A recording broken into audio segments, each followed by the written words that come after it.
नमस्कार, मैं हूं आपके साथ कनिका अरोरा और आप देख रहे हैं द न्यूज 15। तो आज हम बात करेंगे ओमिक्रॉन के बारे में। देश भर में जैसा कि आपको बता दें कि ओमिक्रॉन का जो खतरा है वो काफी तेजी से बढ़ता जा रहा है। ऐसे में लोगों के लिए काफी ज्यादा चिंताजनक स्थिति बनती हुई भी नजर आ रही है। तो आपको बता दें, स्वास्थ्य विभाग की रिपोर्ट के मुताबिक ओमिक्रॉन देश के 12 राज्यों में अपनी दस्तक दे चुका है। लिहाजा ओमिक्रॉन के महाराष्ट्र में 54 केस मिल चुके हैं। वहीं दिल्ली इस मामले में दूसरे नंबर पर है। यहां अभी तक कोरोना के 24 मरीज सामने आ चुके हैं। वहीं तेलंगाना में 20 मरीजों की पुष्टि हुई है। उसके बाद तेलंगाना अब तीसरे नंबर पर है।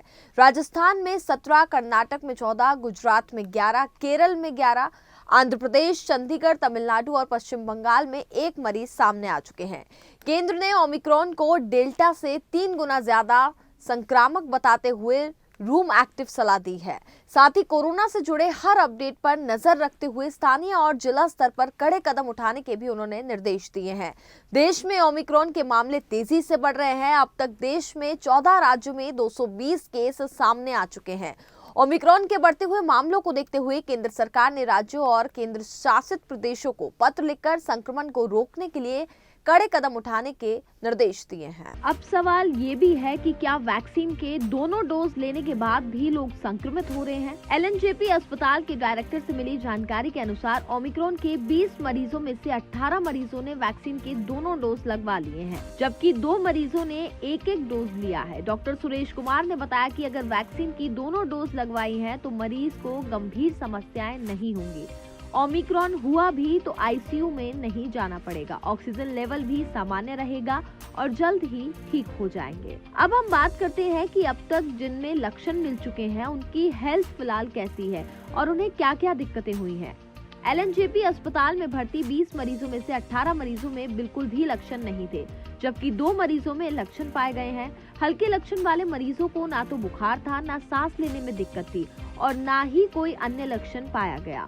वहीं 2 मरीजों में मामूली लक्षण मिले। तो आपको बता दें कि एक मरीज को बुखार, गले में दर्द और कमजोरी थी, लेकिन वहीं मरीज का ब्लड प्रेशर और ऑक्सीजन लेवल सामान्य था। दूसरे मरीज को दस्त की परेशानी और हल्का बुखार था। दोनों ही मरीजों का इलाज कोरोना प्रोटोकॉल के तहत किया गया है और ये 3 दिन में ठीक भी हो गया, जिसके बाद इनको डिस्चार्ज कर दिया गया।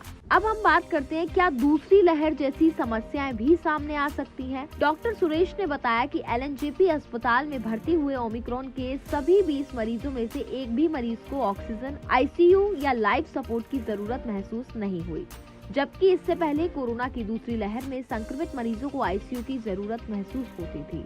गौरतलब है कि कोरोना की दूसरी लहर में अस्पताल से लेकर मरीजों के परिजन ऑक्सीजन के लिए परेशान देखे गए थे। अब हम बात करेंगे, क्या एक बार फिर से लॉकडाउन की स्थिति बनेगी? शादी, सभा और स्कूल पर क्या फिर से पाबंदी लगेगी? कोरोना पर केंद्र की क्या है नई एडवाइजरी? अब मैं आपको वो बताऊंगी। तो चलिए सबसे पहले आपको बताते हैं, केंद्रीय स्वास्थ्य सचिव राजेश भूषण ने राज्य को लिखे पत्र में कहा कि टेस्टिंग और निगरानी बढ़ाने के अलावा रात में कर्फ्यू लगाने, बड़ी सभाओं पर रोक लगाने, शादियों और अंतिम संस्कारों में लोगों की संख्या को सीमित करने जैसे कदम उठाए जाएं। इसके बाद केंद्र सचिव ने अपने पत्र में जिला स्तर पर कंटेनमेंट जोन बनाने, कंटेनमेंट जोन की सीमा तय करने, केसों की लगातार समीक्षा करने और साथ ही अस्पतालों में सुविधाएं बढ़ाने जैसी जरूरी कदमों को उठाने की सलाह दी है। केंद्र ने पत्र में कहा है कि इस तरह की रणनीति से राज्य के बाकी हिस्सों में संक्रमण फैलने से पहले ही स्थानीय स्तर पर काबू में हो जाएगा। भूषण ने अपने पत्र में राज्य को लिखा, war room, emergency operation centres को एक्टिव करें, केस ट्रेंड्स का एनालिसिस करें, भले ही केस कम हो, जिला और स्थानीय स्तर पर सक्रिय कार्रवाई करते रहे, फील्ड अधिकारियों के साथ नियमित समीक्षा करें। इन कदमों से निश्चित तौर पर संक्रमण को कम करने में मदद मिलेगी। कोरोना के नए cluster containment zone, buffer zone बनाए जाएं। कंटेनमेंट में ही संक्रमण को रोकने के लिए कड़े कदम उठाए जाए। सभी क्लस्टर में सैंपल को जीनोम सीक्वेंसिंग के लिए भेजा जाए। पत्र में ये भी कहा गया है कि अभी तक के वैज्ञानिक सबूतों से पता चला है कि ओमिक्रॉन डेल्टा से 3 गुना अधिक संक्रामक है।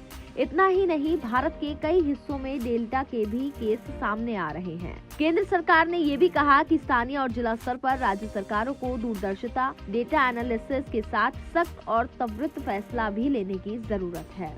सरकार ने कंटेनमेंट का चयन करने, टेस्ट, ट्रैक और सर्विलेंस पर फोकस करने की भी सलाह दी है। इतना ही नहीं, राज्यों से ये भी कहा गया है कि वो door to door case search testing जैसी जरूरी कदम भी उठाएं। साथ ही RT-PCR टेस्ट की संख्या भी बढ़ाई जाए। कोरोना के सभी मरीजों के संपर्कों की टेस्टिंग की जाए। इसके अलावा जिला प्रशासन विदेशों से आए यात्रियों की भी निगरानी करे।